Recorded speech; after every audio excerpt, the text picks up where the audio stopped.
Hello everyone, welcome to my new vlog. আশা করি তোমরা সবাই ভালো আছো। আমিও খুব ভালো আছি, সুস্থ আছি। আসলে কদিন ধরে মনটা একটুখানি খারাপ ছিল। হয় না, লাইফে সবারই হয়, আপস অ্যান্ড ডাউন তো লেগেই থাকে। আসলে কিছু মানুষের মানে কিছু বিহেভিয়ার খুব কাছ থেকে তাদেরকে দেখা, খুব কাছ থেকে তাদের চেঞ্জ হয়ে যাওয়া দেখা।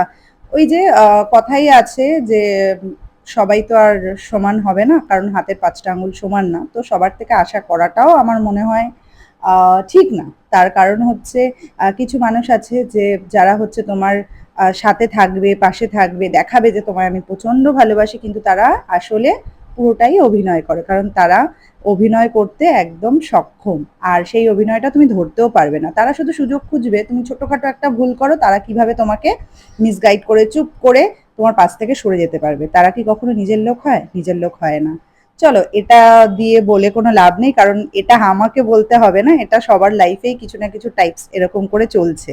তো সেই সব নিয়ে ভাবলে চলবে না, জীবনটাকে এনজয় করে চলতে হবে। আপস অ্যান্ড ডাউন আসবে যাবে, কিন্তু তার মধ্যেও নিজেকে স্ট্যান্ড করে বেরাতে হবে, তবেই না জীবন। আর ওপরে তো একজন বসে আছে, সে তো নিশ্চয়ই সবার বিচারটা করবে। যাই হোক, অনেক কিছু বলে ফেললাম। তো আজকের দিনটা আমি একটুখানি বেডশিটগুলো চেঞ্জ করা থেকে দেখাচ্ছিলাম। তো বেডশিটগুলো আমি চেঞ্জ করে নিচ্ছিলাম। আমার মা এখানে আমাকে বলছিল যে তুই ভিডিও কবে থেকে বললাম তোকে ভিডিও কর, ভিডিও কর, তাই জন্য আমি একটু মাকে বলছিলাম না তুমি করে দাও। কে করবে, মানে ভিডিওটা করতে গেলেও তো স্ট্যান্ড সবসময় নিয়ে ঘুরতে পারবো না, কাউকে তো একটু ধরতে হবে। সেই ধরার লোকটা আমার নেই বাড়িতে বাবা, আমাকে তার জন্য খুব কষ্ট করেই ভিডিওটা করতে হয়, তবে তোমাদের ভালোবাসা পাচ্ছি। এবার তার মধ্যে একে বললাম।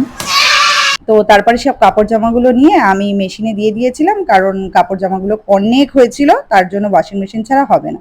তো সাডেন একটু মুডটা ঠিক করার জন্য প্ল্যান করলাম যে আমরা একটু কাছাকাছি কোথা থেকে একটু বেরিয়ে আসি। তো এই গিফটেড ড্রেসটা না আমার ভীষণ প্রিয়। তো এই গিফটেড ড্রেসটা আমি পরেছি, আগেও একদিন পরেছি, কিন্তু আজকে আমি ফাইনালি পরে একটু বাইরে বেরালাম। ভীষণ আরাম, ভীষণ ভালো।